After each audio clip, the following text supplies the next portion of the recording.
When it started, it was pandemonium. And everybody's freaking out, oh my God! Mobs around the game, it was a phenomenon. Oh my God, there's lines out the door everywhere. Nobody said we couldn't do it, so we did it. There were no rules. It was the Wild West of video game creation.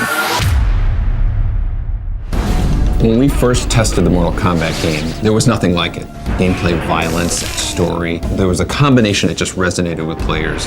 One really important part of Mortal Kombat's success was the secret element to it. We never documented anywhere how to do the special moves. You just had to learn them. You're playing in an arcade and someone's like, hey, how'd you do that? Ah, it's a secret. If you did this, this, and this, a reptile would jump out and he would attack you. And it's like, oh my God, that wasn't expected. Fatalities became such a huge part of Mortal Kombat.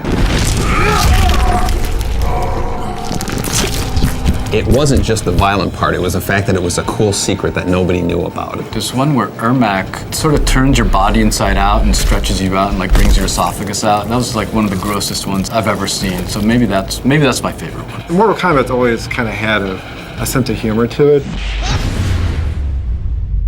We thought it was funny. I was surprised at how much influence the different versions of Mortal Kombat had to the console wars. There was 2 versions of the game that came out. One was on Super Nintendo, one was on the Genesis. The Genesis played better and the Super Nintendo looked better. It wasn't until, about a year after we made the first Mortal Kombat that it was coming out in the home systems, and it just became, this kind of cultural phenomenon of Mortal Kombat. That commercial? It just fueled that fire that was Mortal Kombat. Obviously, we had no idea that it was going to immerse itself into the culture the way it has. Even people who don't play video games know what Mortal Kombat is. It still hits me like when I see Mortal Kombat referenced on TV. Someone says finish him, you know what that's from. Even if it's not the reference from Mortal Kombat, you still think it's a reference from Mortal Kombat.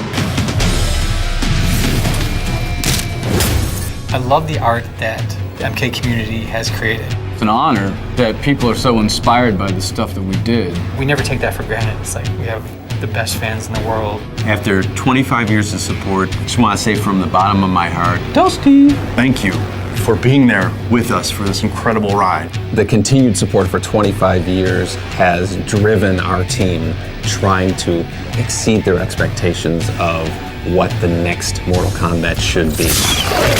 I'm really excited about the future of Mortal Kombat. There's endless possibilities. If we're allowed to do any new ones, I'm not allowed to talk about anything secret or anything coming up. I've said too much already.